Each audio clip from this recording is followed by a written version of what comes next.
So, Mr. Murray, I read your book on democracies and death cults, Israel and the Future of Civilization.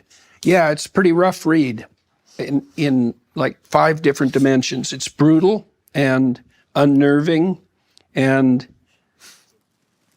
like terribly relevant, and not merely because of the situation in Israel. So I think what we should do first is I'm going to ask you questions about each chapter. It's a short book. There's 5 chapters. It starts with what happened. And there's questions everyone has.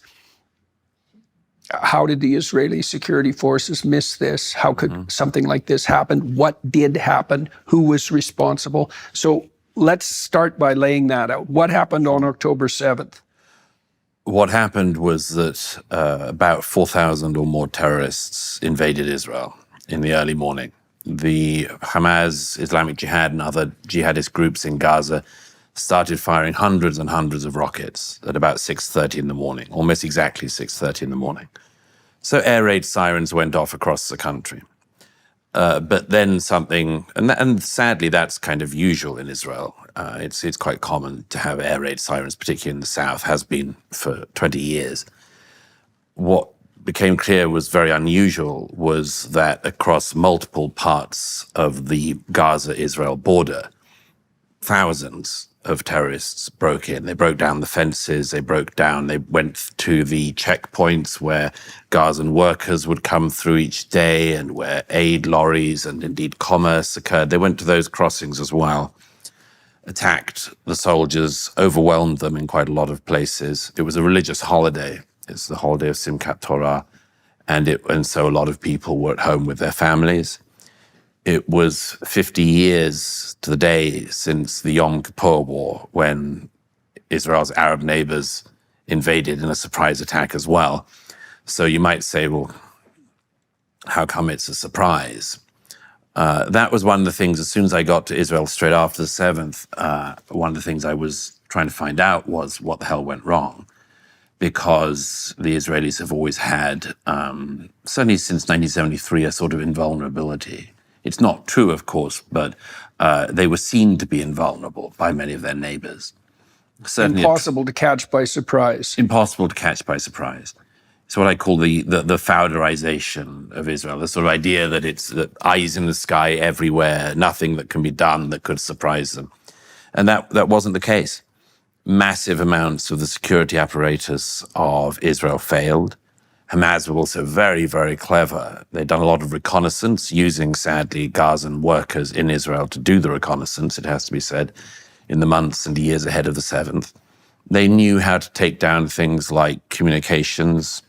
They knew how to take down the security apparatus at the border.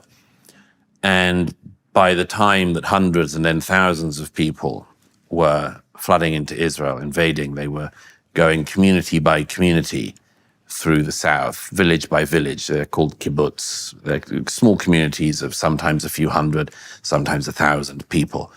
And these were peaceful communities, farming communities. And they started to go house by house through these communities, massacring the people inside, kidnapping as well. They came across, of course, because they managed to do the invasion not just by land, but by sea and also by air in hang gliders.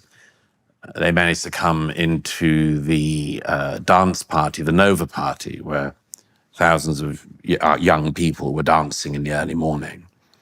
And there's a debate about whether or not the terrorists knew that they were going to get this really easy pickings of unarmed young people dancing in the morning. But whether it was luck or design, they managed to get to the party and came in on military jeeps and trucks and motorcycles and started massacring their way through the young people in the early hours of the morning. There were a lot of questions I asked about what went wrong on the Israeli side. And there's a lot to find out about, and some of the answers I think I've come to. But although many people in their homes who I spoke to in the hospitals and in the communities in the aftermath of the 7th said the same thing to me, the thing they said was that they'd told their children as they were hiding in the bomb shelters as their homes were on fire and they could hear people at the door trying to break in. They said that they told their children, don't worry, the army will be here in moments. And it wasn't. But it didn't fail entirely. There were some army in the area who put up a very good fight. And some of the army managed to get down fast. Some elite units managed to get to the south swiftly, had very, very intense firefights. But one of the other things that happened was that there were a lot of people who I describe, Arab, Druze, Jews, Israelis, who were what I call self-starters, just people who realized that everything was going wrong. The country had been invaded. It was war. And who, through some extraordinary mettle or insight or whatever, sometimes just information, somebody who happened to know somebody in one of the communities in the south who was saying, we're on fire, would just hurtle to the scene and save lives.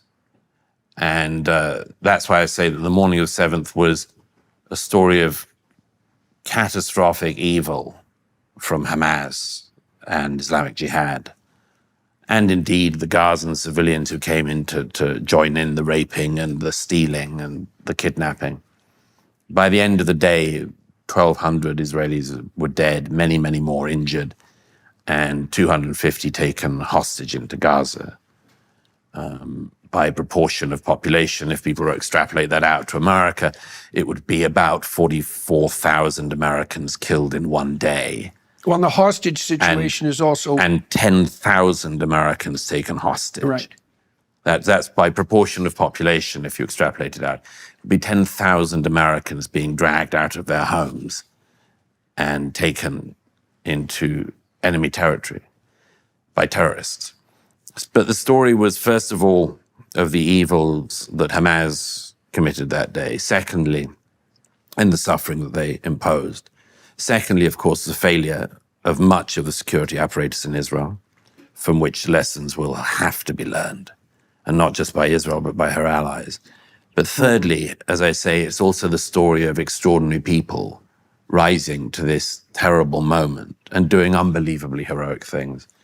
I tell a lot of the stories of people, for instance, there's somebody who's become a friend called Nimrod who hurtled south in his car.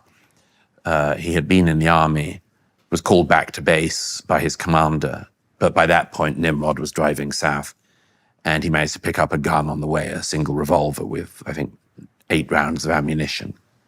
Went through every military checkpoint and just, he said he didn't see a live Israeli till the early afternoon. But when he did, he fought and killed many terrorists. There are other people, like there was a young man at the party I mentioned in the book, whose girlfriend I met, who had realized the situation, managed to get a car out of the party. The terrorists were massacring everyone as they came out by car. So they were shooting the cars, so then there was a log jam. But this young man managed to find a way out on another route. And he took 4 or 5 young people in the car, drove them 30 minutes, dropped them off, came back, took another car full of young people, drove again, took them back. Every time they said to him, don't go back again, it's hell, it's death. But he kept doing it. And then the last time he did it, he was killed. But there are lots of terrible stories from the day that I recount. But as I say, it also seems to me to be important to credit the people who survived and who didn't, who showed unbelievable heroism. It didn't really surprise me, I suppose, that there were security lapses. I mean, if you're dealing with an enemy that's absolutely committed, the probability that over some long span of time, they're going to find a way through your defenses is, how is that not 100%? If everything isn't locked down and there's any semblance of freedom whatsoever. Yeah. So the explanation you offered about the mythical status of Israeli invulnerability seems to me to be the most effective explanation. That and one other thing, which was what was known as the conception, which I spoke about with military and other political leaders. It's a very interesting thing, this. The conception was effectively, well, it was obviously a terrible mistake, but was a belief in some of the security infrastructure in Israel that Hamas were effectively like so many terrorist and radical movements throughout history, that they had been misgoverning the Gaza effectively since Israel withdrew in 2005, but they'd stolen billions of dollars of international aid. Yeah. All the leaders of Hamas were billionaires, thanks to the Canadian, American, European, British bully taxpayers. for us, seriously. Well done for us. Yeah, that's for sure. Great use Really, of our really quite something. Taxpayer funds. The billions of dollars that went into Gaza were largely used by Hamas leaders to enrich themselves, to build an incredibly elaborate terrorist infrastructure throughout Gaza, miles and miles of underground tunnels, very, very elaborate systems, some effectively crawl spaces, others large enough to drive military vehicles from one end of Gaza to the other.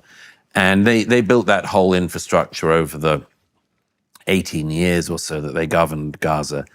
And that was the other way in which they used their money. But the conception, which turned out to be a misconception, was that part of the security apparatus in Israel believed that Hamas leadership were happy with just being corrupt. Mm-hmm. They were living in luxury, penthouses. Corrupt was sufficient malevolence. Corrupt was sufficient. Rather like the Soviet Union and by the 80s. The leaders didn't believe it anymore. They just wanted to drink and have whatever they could in the time they had. Right. And hedonistic materialism trumps fanatical malevolence. And of course, that's quite the theory. Yeah, and many times in history that has turned out to be true. A lot of revolutionary movements have done that. But this turned out to be completely wrong in the case of the Hamas leadership. They wanted to enrich themselves, and they wanted to do what they said they were going to do, which was to annihilate the Jews. And if you look... Why not have both? They managed to try to have both. But if you look at, for instance, one of the central figures of the book, Sinwar, Yahya Sinwar, one of the leaders of Hamas, who'd been in an Israeli jail until 2011 for killing Palestinians with his own hands, literally throttling them with his own hands and with a kafir. He was the one who had such a remarkable obituary in the New York Times, if I remember correctly. One of many. Yahya Sinwar was a true psychopath. Mm-hmm. And I'd known about him for years. A lot of people who studied the region had. He was what would have been called a true believer. After he'd been released in a prisoner exchange for one Israeli soldier who they'd kidnapped in the late 2000s, after Sinwar was exchanged, and by the way, having had his life saved by an Israeli doctor in prison, Sinwar went back to Gaza, seized back control of Hamas, said repeatedly in public statements that he wanted Hamas to go into Israel and tear the hearts out of the bodies of the Jews. On the 7th, he took his best shot at it. And it turned out that what Sinwar said he wanted to do, he did.